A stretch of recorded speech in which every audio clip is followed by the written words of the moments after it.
শকুনির বাচ্চা বলতেছি। এই হ্যাঁ সামান্য একটু পানি নিতে যাই পড়ে যাস, খাওয়াই না, শরীরে বল নাই, এই যে গাদি গাদি খাস সেগুলো যায় কোথায়? মা কি হয়েছে? তুমি ভাবির সাথে এমন আচরণ করছো কেন? এই তুই চুপ কর, এরকম করবো না তো কেমন করবো? হ্যাঁ সামান্য একটু পানি নিয়ে যাইতে বলছি, তাতে তার এই অবস্থা। যখন গামলা ভরে ভরে খায় তখন তো বাঁধে না, তখন তো বলে না যে না আমি একটু কম খাই। মা তুমি তো জানো ভাবি গর্ভবতী, আর এই অবস্থায় ভাবির ভারী কাজ করা যাবে না, তারপর তুমি ভাবিকে দিয়ে বালতি ভরে পানি টানাচ্ছো। ও তোর কথা শুনে মনে হচ্ছে আমি আর কখনো গর্ভবতী হই নাই, তোদের জন্ম দেয়নি। এই শোন, যখন আমি গর্ভবতী ছিলাম তোর দাদি আমাকে এতটুকু ছাড় দেয় নাই, এইভাবে এভাবে করে ঢেকিতে পার দেওয়া হয়েছে। কই তাতে তো আমার কিছু হয়নি, তোদের তো কোনো ক্ষতি হয় নাই। আর উনি গর্ভবতী হয়েছে, আসলে তো গর্ভবতী না, এগুলো হচ্ছে কাজ না করার উছিলা, সেটা আমি ভালো করেই বুঝি। মা আপনি আমারে খাবার খোটা দিতেছেন। সারাটা দিন আমি পরিশ্রম করি, বাড়ির যত কাম আছে সব কাজই আমি করি, কিন্তু আপনি আমারে সকালে করে পান্তা ভাত খাইতে দেন আর রাইতে অল্প করে ভাত খাইতে দেন। আমার তো একটু ভালো মন্দ খাওয়ার দরকার ছিল না মা? আমার দিকে আপনি না তাকান, কিন্তু আপনার নাতির জন্য হইলেও তো আপনি আমার একটু ভালো মন্দ খাওয়াইতে পারেন। ডাক্তারে কইছে ভারী কাজ না করতে, ভারী কাজ করলে নাকি বাচ্চার আর আমার দুজনেরই ক্ষতি হইব। হয়েছে, থামো, আর লেকচার দিও না। এখন কত কথা, আমাদের সময় তো ডাক্তার কবিরাজ ছিল না, আর ক্ষণে ক্ষণে অত বলতো না এইটা করেন না সেটা করেন না। তোমাদের ঢং আমি ভালো করেই বুঝি। আসলে এগুলো কেন বলতেছো জানো? আমার মেয়ের কাছে আমাকে খারাপ বানানোর জন্য, সেটা আমি বুঝি না। মা আমি অনেক ব্যথা পাইছি মা, আমার একটু ঘরে দিয়েছেন, আমার আর সহ্য হইতেছে না। হয়েছে, ঢং আর দেখতে চাই না, নাটক বাদ দাও, যাও গরুকে পানি দাও। আর কি রে, তুই ব্যাগ নিয়ে আসছিস কিসের জন্য? জামাই কই? মা তোমার জামাই আজকেও আমার গায়ে হাত তুলছে। কি আজকেও তোর গায়ে হাত তুলছে? এই তুই মুখ বুজে সহ্য করিস কিসের জন্য? হ্যাঁ আমাকে খবর দিতে পারতি না? আমি খবর পাইলে তো কি হারাম জাতকে জাত করে থুয়ে আসতাম। আর কোনোদিনও ভুলে ভালো ওই বাড়ির নাম নিবি না, এখন থেকে আমার বাড়িতে থাকবি। চল ঘরে চল, আয়।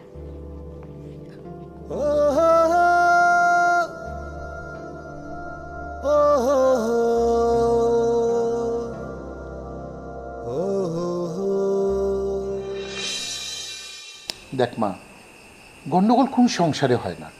স্বামী স্ত্রী একসঙ্গে থাকলে গন্ডগোল হয়ই, তাই বলে রাগ করে তোর এ বাড়িতে চলে আসা ঠিক হয়নি মা। আমি সবসময় চাই কি জানিস, তুই জামাইকে নিয়ে আসবি আমার বাড়িতে, তোরা হাসবি, খেলবি, ঘুরবি, বেড়াবি, যতদিন ইচ্ছা তোরা এখানে থাকবি, তারপর তোর শ্বশুরবাড়ি চলে যাবি। তোর এভাবে আসা ঠিক হয়নি মা। কি ঠিক হয়নি? হ্যাঁ কি ঠিক হয়নি আমার কাছে বলো। কোথায় আমার মেয়ে মার খাই বাড়িতে আসছে, একটু তাকে সান্ত্বনা দেবে, কি সান্ত্বনা দেবার বদলে তুমি উপদেশ দিচ্ছ ওই বাড়িতে যেন আবার ফিরে যায়। এই আমার মেয়ে কি বেশি হয়ে গেছে তোমার? ভাতে চাও কি ফুয়ে যাবে? এই তা না করিস না কেন? তোর সাথে কি হয়েছে? আরে বাবা, ওদের স্বামী স্ত্রীর মধ্যে গন্ডগোল হয়েছে, সেটাকে তুমি আবার উস্কানি দিচ্ছ কেন?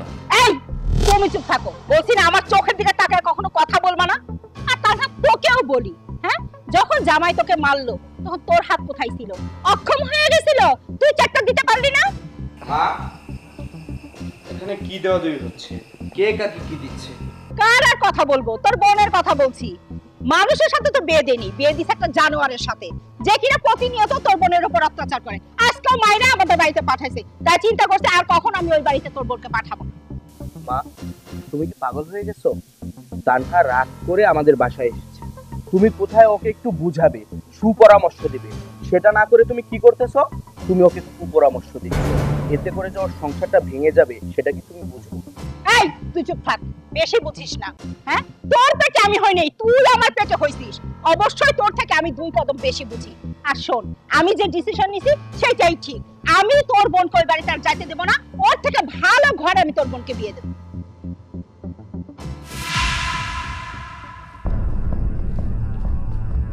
তুই বসে আছিস কেন? খাবার দাবার খেয়ে ঘুমা, যা রুমে যা।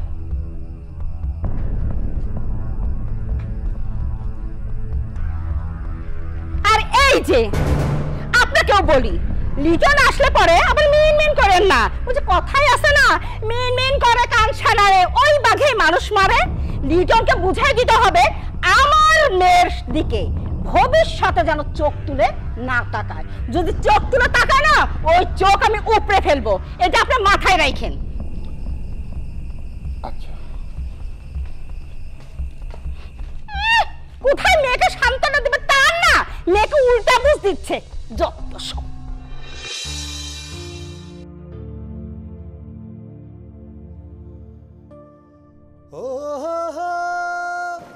কি ব্যাপার, মন খারাপ কেন?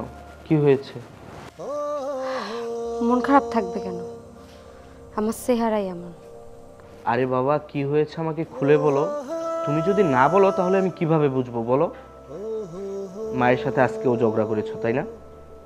আমি কি মায়ের সাথে কখনো ঝগড়া করি নাকি? মা তো প্রতিদিনই আমার গায়ে হাত তোলে। আজকেও মা আমার গায়ে হাত তুলেছে। কি বলো, আজকেও মা তোমার গায়ে হাত তুলেছে? কি হয়েছে আমাকে খুলে বলো তো। আজকে বালতিতে পানি ভরে আনতে গিয়ে পড়ে গিয়েছিলাম। তখন তোমার মা আমার সাথে যা না তাই ব্যবহার করেছে। তোমার মা তো জানে আমি গর্ভবতী, ভারী কাজ করতে আমার খুবই কষ্ট হয়। আচ্ছা, তোমার মা যে আমার গায়ে প্রতিদিন হাত তোলে, তুমি তাকে কোনো কিছু বলতে পারো না? দেখো, আমি সারাদিন অফিস করি, আমার মাথার মধ্যে নানান রকম প্যারা থাকে। তুমি আর মা চাইলেই তো দুজন মিলেমিশে থাকতে পারো, পারো না বলো আমাকে? কিন্তু তোমরা সেটা করো না, আমাকে প্যারায় রাখবে, এটা হচ্ছে তোমাদের কথা। তুমি কখনো দেখেছো তোমার মায়ের মুখের উপর কথা বলতে? কারণ তোমার মাকে আমি আমার নিজের মায়ের মতো জানি।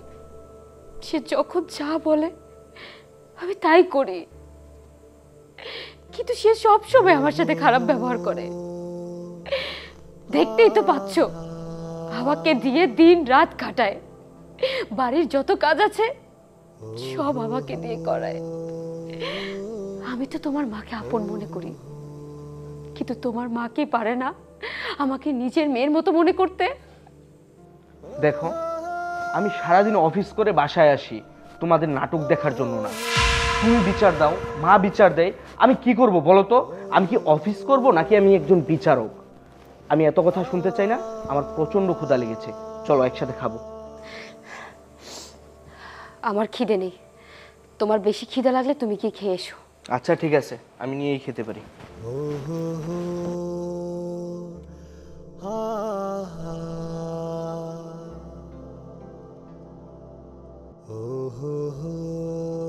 কিরে তানহা, মন খারাপ করে বসে আছিস কেন? না, কিছুই হয় নাই, এমনিতেই মনটা ভালো না তো, তাই বসে আছি। আরে পাগলি, মন খারাপ করে বসে থাকলে হবে? একসাথে একটা সংসারে থাকতে গেলে অনেক সময় ভালোবাসা বাড়ে, অনেক সময় ঝগড়া হয়, এগুলো মেনে নিয়েই সংসার করতে হবে। দেখো ভাইয়া, তুমি না আমাকে জ্ঞান দিতে এসো না। তোমার তো নিজের মধ্যেই কোনো জ্ঞান নেই। তোমার মধ্যে যদি কোনো জ্ঞান থাকতো না, অন্তত পক্ষে মা যে ভাবির সাথে এত খারাপ আচরণ করতেছে এর প্রতিবাদ করতে। ভাবিকে দিয়ে মা সারাক্ষণ কাজ করাতে থাকে। ভাবি তো গর্ভবতী, ঠিক না? 9 মাস চলতেছে। এই সময় যদি ভাবি এত ভারী কাজ করে, তাহলে তো ভাবি এবং ভাবির বাচ্চার দুজনেরই সমস্যা হতে পারে। এটা তুমি জেনেও চুপ করে বসে থাকো কেন? হ্যাঁ বন্ধু, তুই যে কি বলিস না, তুই জানিস না মা কেমন? আব্বাই তো মাকে দেখে ভয় পায়। আব্বা যদি মাকে একটা কথা বলে, মা এর পরিপ্রেক্ষিতে 3টা কথা শোনায়। আর আমি মাকে কি বলবো বল? দেখ, তোর ভাবি আর মা হচ্ছে বউ শাশুড়ি, তারা যেভাবে পারে মিলেমিশে থাকুক, আমি তাদের বিষয়ে নাক গলাতে চাই না। ঠিকই আছে, মা যেহেতু ভাবির উপর অত্যাচার করে, তার পরিবর্তে আমার স্বামী আমার উপর অত্যাচার করতেছে, আমাকে তো এগুলো সহ্য করতে হবেই। আচ্ছা, আমি মাকে বুঝায় বলবো তোর বাবির সাথে যেন ভালো ব্যবহার করে। কিন্তু শোন, আমি তোকে একটা কথা বলি, রিটন কিন্তু তোকে অনেক ভালোবাসে। একেবারে যে ভালোবাসে না তা কিন্তু না, আর ও মানুষ হিসেবে কিন্তু খারাপ না, ও মানুষ হিসেবেও ভালো। হয়তো মাঝে মধ্যে তোদের মধ্যে কথা কাটাকাটি হয়, এই জন্য ও তোর গায়ে হাত তোলে। দেখবি এক সময় ও ওর ভুল বুঝতে পারবে। শোন, লিটন যদি আসে তাহলে তুই ওর সংসারে ফিরে যাবুন। ভালোবাসে সেটা না হয় বুঝতে পারলাম, তো ভালোবাসলে তার গায়ে কিভাবে হাত তোলে ভাইয়া? আমার না একদম সহ্য হয় না, ও যখন আমার গায়ে হাত তোলে মনে চায় ওকে আমি মেরে ফেলি, কিন্তু তাও ভাই আমি সহ্য করে থাকি। এই বাড়িতে চলে আসছি, আমি ওর সংসারে ফিরে যাব না। আচ্ছা তুই আর পাগলামি করিস না, এখন খেয়ে নে। এই নে খাওয়া শুরু কর। আজকে দুই ভাই বোন মিলে একসাথে বসে খাবো। আচ্ছা ঠিক আছে, তুমি নাও। আচ্ছা আমি নিচ্ছি।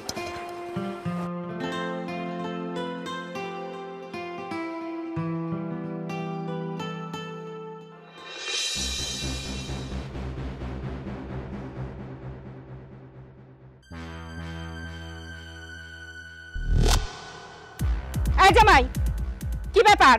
এখানে এসে ফুচি নিচে পারতেছো কেন? হ্যাঁ, তোমাকে আমার জামাই ভাবতে না আমার ঘৃণা করতেছে।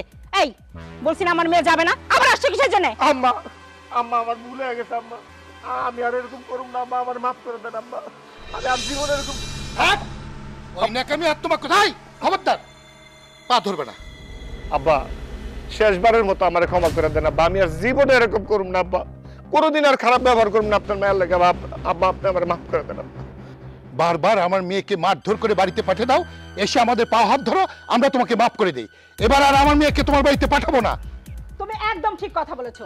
এই জামাই, তুমি জানো না আমার 10টা না 5টা না একটা মাত্র মেয়ে সোনার চামচ মুখে নিয়ে জন্ম নিছে, যার গায়ে এতটুকু ফুলের টুকা পড়তে দেনি, আর তুমি কিনা সেই মেয়েকে নিয়ে যায় প্রতিদিন মায়ের ধর করে তাড়াই দাও। এই তুমি পাইছোটা কি? হ্যাঁ আম্মা আমার এইবারের মতো মাফ করে দেন, আমি আর কোনোদিন আপনার মেয়ের গায়ে হাত দিব না মা।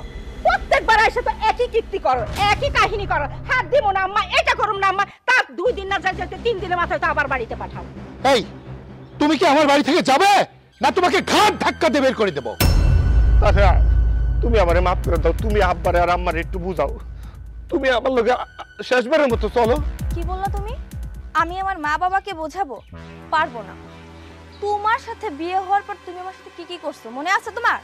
2 দিন পর পর তুমি আমার গায়ে হাত তুলো, আমার হাতে রান্না ভালো হয় না, আমার চলা ভালো না, আমার বসা ভালো না, তোমার সব কিছুতে আমার সমস্যা ধরো। এত সমস্যা ধরলে সংসার করবা কিভাবে? হ্যাঁ, আমি না মার খাওয়ার জন্য তোমার বাড়িতে আর যেতে পারবো না, তোমার সাথে আমি সংসার করব না। আজকের পর থেকে আমার মা বাবা আমাকে যা বলবে আমি তাই শুনবো। অনেক মধুর সুমধুর কথা শুনে আমাকে বিয়ে করছো, বিয়ের পর প্রথম কদিন তো খুব ভালোবাসছো, আর যেই 6 মাস চলে গেছে তারপর তুমি তোমার আসল রূপ দেখাই দিছো। আমি না আর এত মারধর খাইতে পারবো না, আমি তোমার সংসারে যাব না, তুমি এখান থেকে চলে যাও। দেখো স্বামী স্ত্রীর মধ্যে তো কথা কাটাকাটি হয়ই, আমি নাইলে ভুল করে তোমার গায়ে একটু হাত দিয়ে ফেলছি, আমি ওয়াদা করতেছি আমি আর জীবনে তোমার গায়ে হাত দেবো না, আমার তুমি এইবারের মতো মাফ করে দাও। হইছে, আমার মেয়ে কখনো আর মাফ করবে না, আমরা যা বলবো আমার মেয়ে এখন থেকে সেটাই শুনবে। এই তুমি দাঁড়িয়ে আছো কেন? তা না কেন তুমি ঘরে যাও, ওর ব্যাপারে আমি দেখছি। যাও, এই যা ঘরে যা। চল। সাফ সাফ একটা কথা তোমাকে জানিয়ে দিচ্ছি, তুমি যদি আমার বাড়ির ত্রিসীমানায় আর আসো তাহলে এবার কিন্তু আমি তোমার সাথে মোকাবেলা করব না, সোজা তোমাকে থানায় দেব, থানার ওসি তোমাকে ডান্ডা বেরি বাঁধে, তারপর যে শাস্তি দেওয়ার সে তাই দেবে। যাও।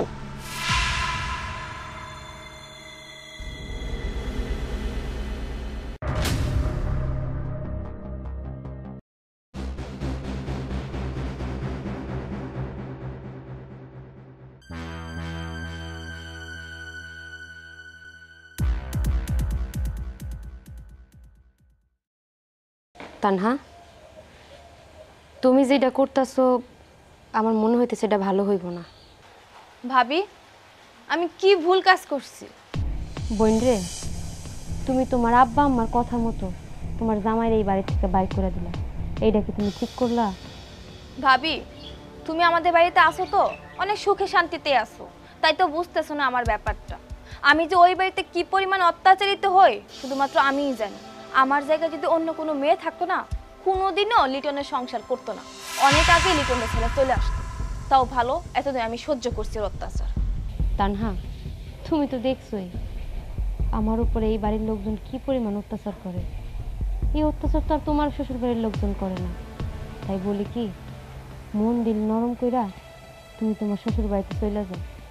ভাইয়া কিন্তু অনেক ভালো মানুষ, সে তোমার অনেক ভালোবাসে। ভাবি শোনো, আমি জানি আমার মা তোমার সাথে একটু খারাপ আচরণ করে, কিন্তু আমার মা যা করে তোমার ভালোর জন্যই করে, খারাপের জন্য করে না। আমার ভাই তো তোমার অনেক ভালোবাসে, আমার ভাই ভালোবাসা পাও তো ঠিক মতোই, কিন্তু আমি তো কোনোদিন আমার স্বামীর ভালোবাসা ঠিক মতো পাই নাই।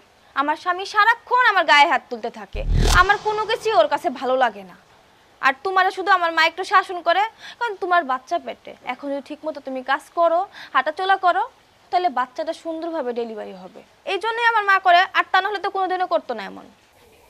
বোন রে, স্বামীর বাড়ি যদি একটু কষ্ট হয়, ওইটা স্বামীর বাড়ি।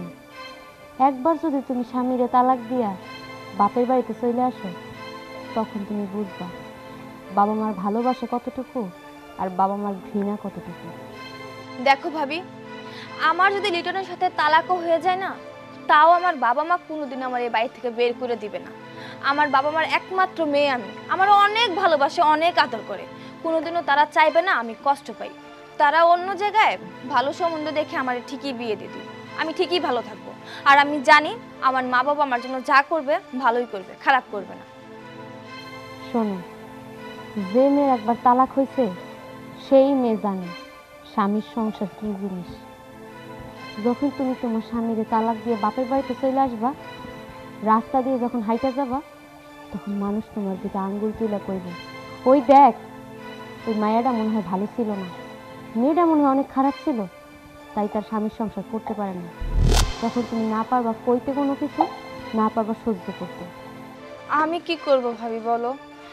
আমি তো মাঝে মাঝে ভাবি যে না, আমি ওর কাছে চলে যাই, কিন্তু মা, দেখো না, মা আমার কোনোভাবে এই বাড়ি থেকে যাইতে দেয় না। আমারও সবসময় বলে ওর সাথে নাকি আমার আর সংসার করতে দিবে না। দেখো বোন, তোমার ডিসিশন তোমার কাছে। একবার যদি সংসারটা ভাঙা যায়, পরে যতই তুমি চেষ্টা করো না কেন, ওই সংসার আর ফিরে যাইতে পারবে না। তাই বলি কি, তোমার ডিসিশন তোমার কাছে। বাবা মার কথা শুনে সংসারটারে ভাঙো না। এখনো সময় আছে, একটু বুঝা শুনে ডিসিশন নাও।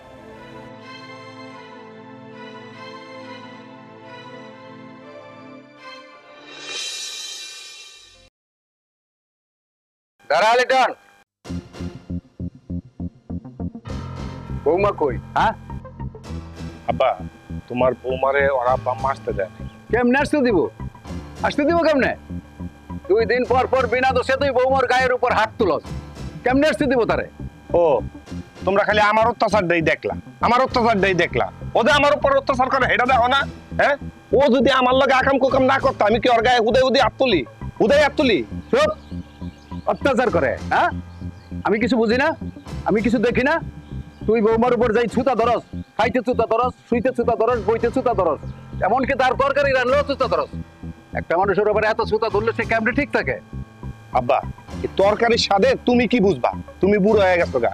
আমি ওর খাওয়ান খাইতে পারি না, বুঝছো? আর তোমার যদি এতই সমস্যা হয়, তুমি ওর একটু রান্না বান্না শিখাই দিতে পারো না? আমার জিহ্বার স্বাদ গেছে না কি গেছে সেটা আমি জানি, তবে এত কথা আমি বুঝি না। আমার বৌমারে আমি এই বাড়িতে চাই। বৌমারে না নিয়ে আসলে আমি তোর খাওয়ান বন্ধ করে দিব। ওদিকে বউয়ের জ্বালা, এদিকে বাপের জ্বালা, সব জ্বালা হয়েছে আমার উপর। যত রাগ দেখাইতে পারবা বৌমার লগে আর বাবার লগে, নিজে তো কোনো মুরুদ নাই, নিজে কিছু করে দেখাইতে পারবা না।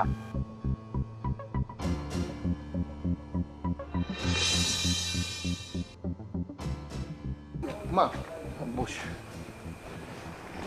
দেখ মা, তোর একটা কথা বলি, তোর মার কথা তুই শুনিস না মা। লিটন ভালো ছেলে, আমি দেখে শুনেই তো বিয়ে দিছি, কিন্তু হয়তো মাথা গরম, রাগ চটা, হয়তো তোর গায়ে হাত তোলে। কিন্তু দেখ, আমি অনেক খোঁজখবর নিয়েছি, ওদের নামে কেউ কোনো কিচ্ছু বলতে পারেনি। কি থেকে কি হয়ে যায়, ছেলেটা রাগ হয়ে তোর উপরে হাত তোলে। আমিও এটা চাই না, কিন্তু তার চেয়ে বড় কথা, আমি তোর সংসারটা ঠিক রাখতে চাই মা। বিশ্বাস কর, তোর মার কথা শুনে তুই তোর সংসার নষ্ট করিস না মা। হ্যাঁ, মার কথা শুনবে কেন? শুনবে তো শুধু বাবার কথা, তাই না? বাবা তো দেখে শুনে এমন জায়গায় দিয়ে দিছে যেখানে কিনা প্রতিনিয়ত আমার মেয়েকে মার খাইতে হচ্ছে। পুরা সংসারের দায় দায়িত্ব আমার উপর। এই সংসার কিভাবে চালাতে হয়, কি করতে হয় বোঝো কিছু? বোঝো তো না। এই সংসার যদি আমি না থাকতাম না, তাহলে তোমার সংসার যে কবে তছনছ হয়ে যেত সেটা বুঝো না। ও, মেয়েকে বুঝাচ্ছ, ফুসলাচ্ছ না, যাতে সুসুর করে মেয়ে এখান থেকে চলে যায়, কিন্তু আমি তো সেটা হতে দেব না। আমার মেয়ে আমার মতো এই সংসার জ্বলে পড়ে ছারখার হয়ে যাবে, আর